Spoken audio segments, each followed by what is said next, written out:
Mark. Let's bring in Sarah Sanders, former White House press secretary and Fox News contributor. Good morning to you, Sarah. Good morning. Thanks for having me on.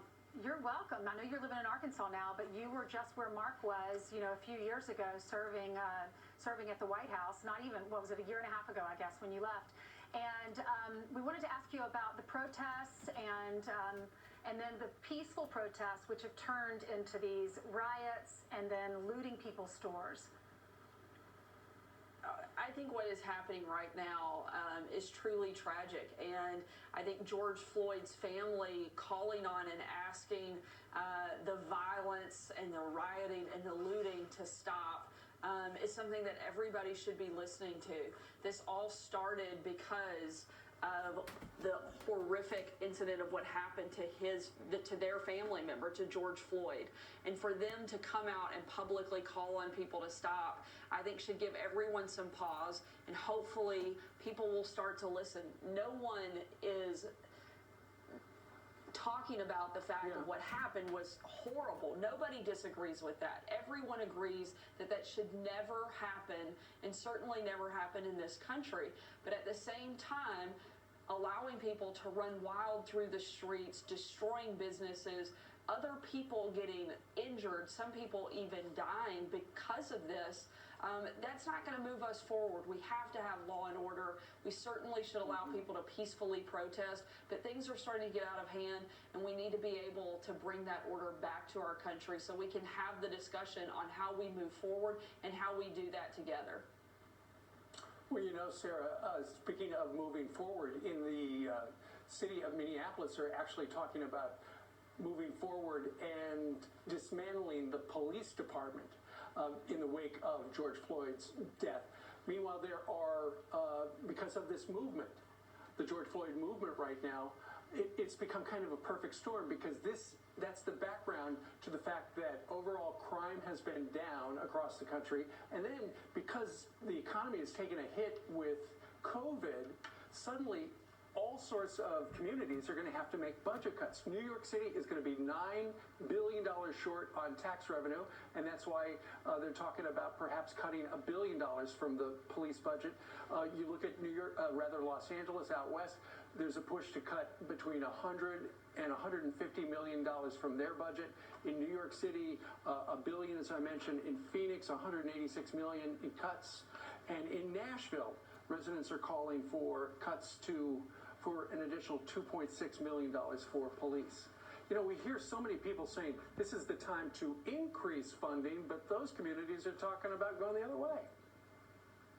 I think one of the worst parts that could come out of this is that we forget so many of the heroic things that our police and first responders do on the daily basis. The New Yorkers that are crying for police officers to be defunded. Let's not forget they were some of the first people that ran in to rescue and help people on 9/11.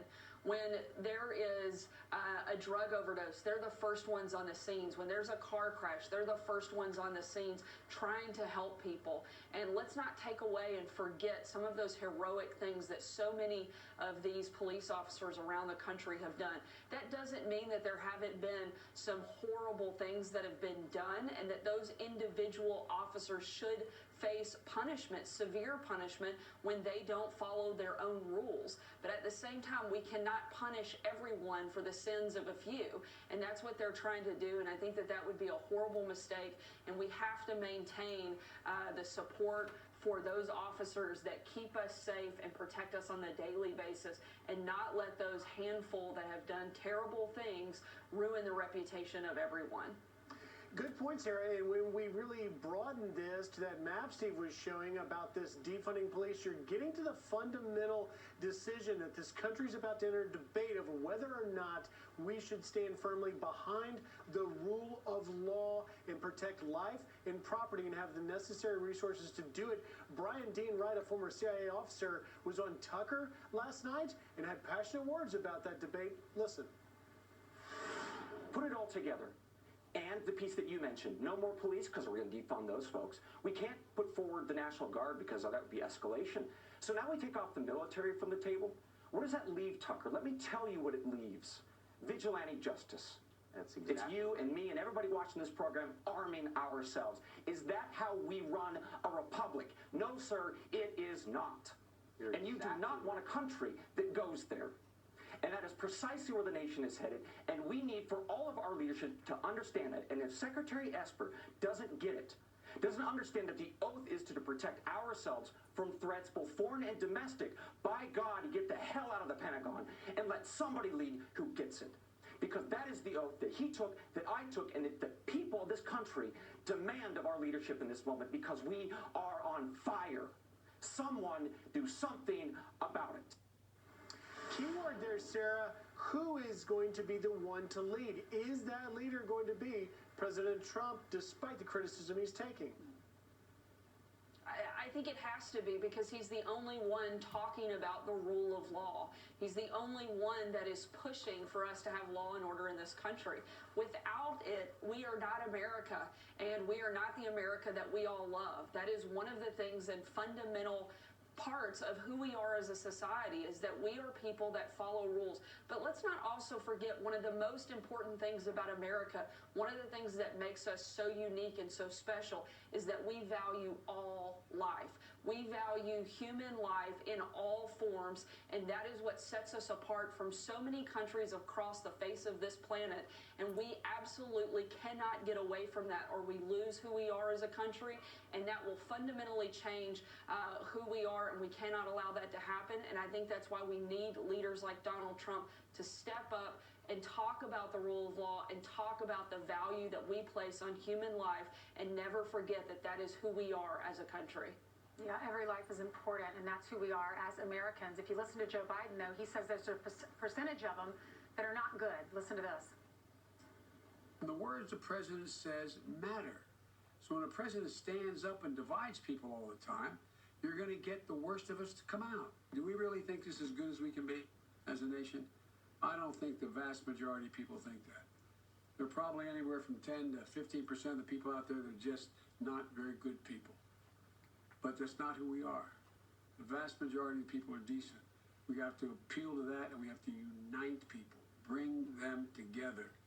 Bring them together. Is he right? You agree with that? 10 to 15% of our country, not good people?